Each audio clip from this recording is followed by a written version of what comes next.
In this video, I'm going to review the most innovative tailgate pad I've ever seen, the Kuat Huk. Not cheap, but I'm going to tell you whether it's worth your hard-earned dollar or not. I'm going to give you pros and cons, and if you hang on to the end, I'm going to give you 3 tips that are essential for using a tailgate pad, especially if you use heavy bikes. All right, tailgate pads, I call them the ultimate accessory for the man purse, the pickup truck.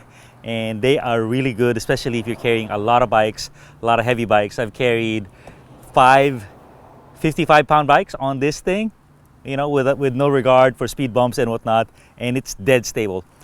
That can't be said about any hitch rack, you know, no matter what.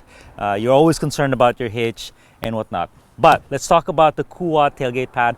What really makes it stand out is the material, construction, and quality. Let's face it, all tailgate pads are kind of the same, you know, and you're advertising the logo of the manufacturer on your own truck, and they all kind of break down in the weather with the rain and the sun, so they want you to take it off and on. But this company really has said, hey, Kuat, they're all about the not only good construction, but a dialed, seamless look for your vehicle. So if you see their hitch racks, they're really pretty special for your high quality truck or SUV or even car. So what they've done is they've used a material called TPU, you know, thermoplastic polycarbonate, and it is a combination of plastic and rubber. So this material right here, and it is a very special material, not easy to work on because you have to weld it. It's similar to what you see on rubber rafts, but maybe a little more smoother feel. And so very durable, resistance to heat, to dirt, radiation, sun radiation, and whatnot. So that, I think, is probably the #1 thing. If you've used tailgate pads before, after 2 years, they look like crap. The straps break down, everything kind of breaks down. And I do have, I think, photos of that. So they figured out how to work with TPU. And so because of that, the construction is not cheap. $298 for most of the sizes. And for the big one that with curves, the price is $320. So up there, but if you're not going to replace it in 2 to 3 years, it might be worth it. So 5 sizes, which is really cool. They have I believe a 25-inch size, which is a half size. I'll tell you all about that later. But really cool if you don't mind the lack of symmetry and you only use 2 bikes at most. They have 51. This is 53. I think this is 54 inches right here. They have a 60 or 61. And on that 61, they also have a curve. So the big trucks, for some reason, they curve their beds now. So they accommodate them. So 5 sizes, they've done their work. And how do you really review a tailgate pad, right? So the first thing is, I would say, how secure does it hold your bike? So here it is. What makes this thing special is there's an inch of padding right here on top. Right here, there's no dead spot. And right behind it is another big pad, like this one. So these 2 pads are key to keeping this bike in place. So if you have some pressure here, some indentation, without notches are a pain because you have to align them, then you have a good chance of keeping the bike. They have straps too, but wouldn't be cool if you didn't have to use the strap. You always orient your handlebar the same way. So right there, going in. I like too that it's kind of low friction material. You can just kind of slide the bike and then press in, make the fork lean on that pad, make that down to lean on the pad down here, and it's not going to move. It's pretty darn stable. So I've been using this pad for like 4 or 5 months. I've never used straps. Never a problem. Granted, I haven't been 4-wheeling, you know, except for the occasional dirt parking lot. But right there, it's not moving. And what you don't want on a tailgate pad is the dreaded flop. When it's not supported on either side, then you have to strap it in, otherwise it flops. And you have to take a look at your vehicle. You know, if you have a really shallow bed and a big wheel, it can flop. So that way, in that case, you have to strap it. And I'll show you the strap in a second. So that's what really keeps it stable. I think that's what makes this pad special.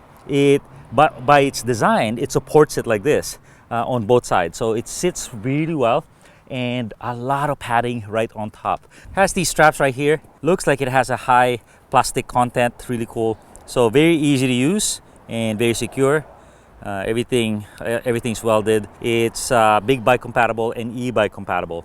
and there's no particular spot. There's 10 slots in the back. This is good for 5 bikes on this size of a rack, and you could put this anywhere, you know, on 1 or 2, so you have that option. The second one is the looks. You know, this thing is kind of a big billboard of, hey, I bike, and it's just kind of so overpowering that you don't want it to look dirty or ugly.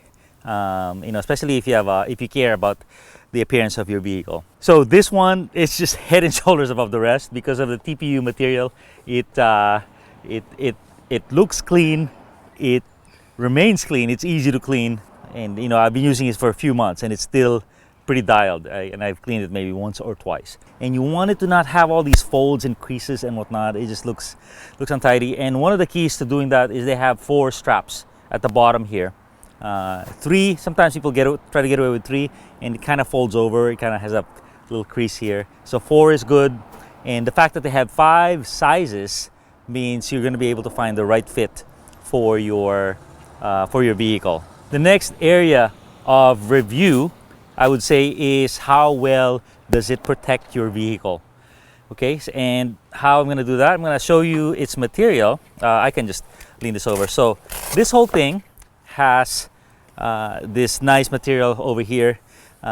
It's like a microfiber material, kind of felt like, but very durable. So it doesn't attract too much dirt.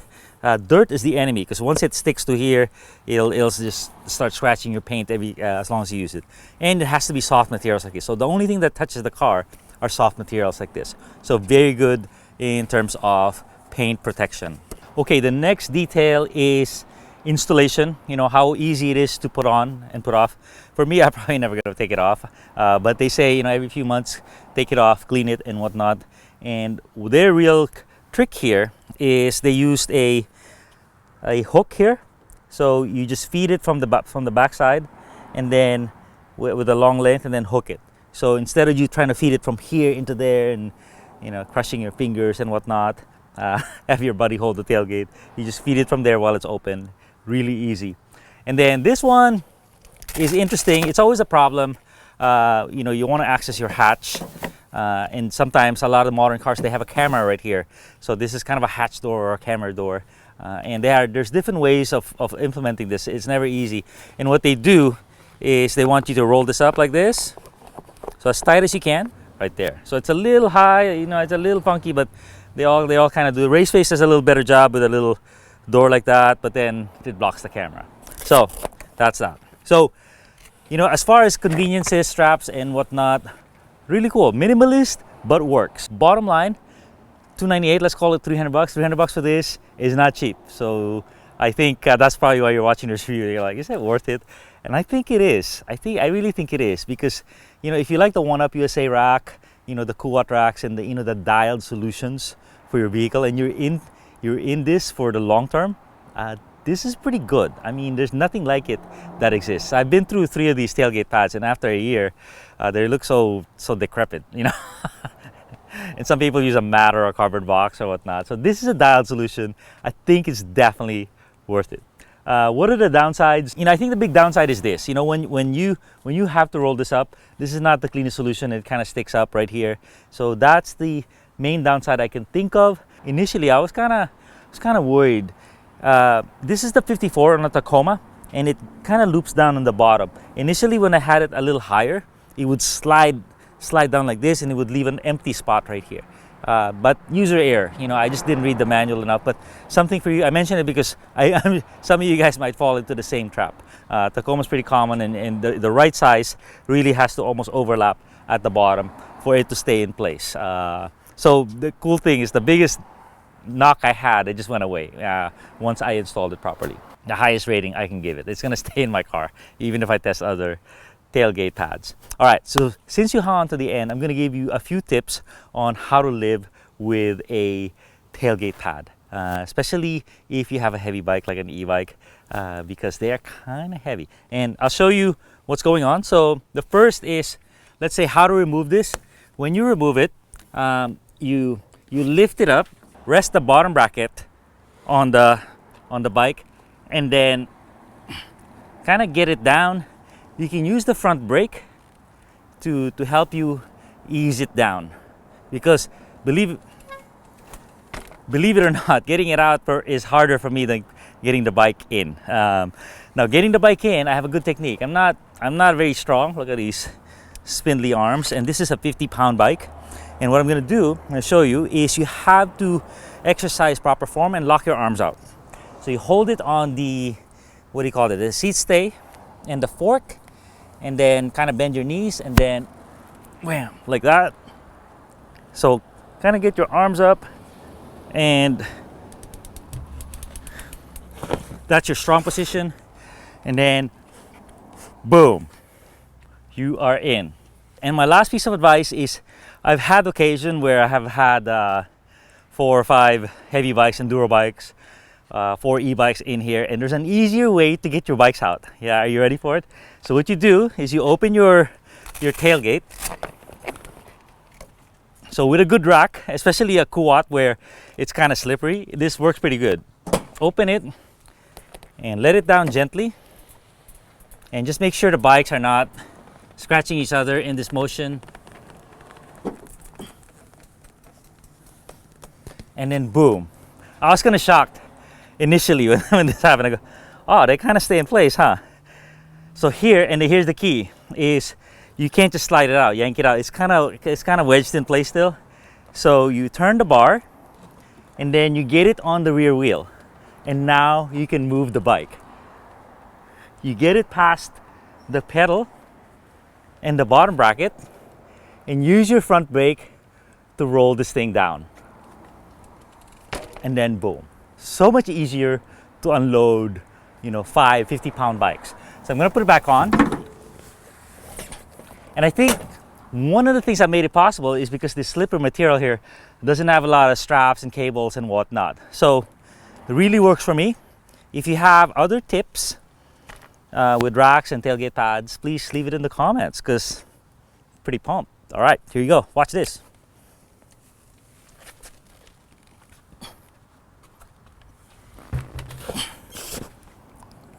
Boom.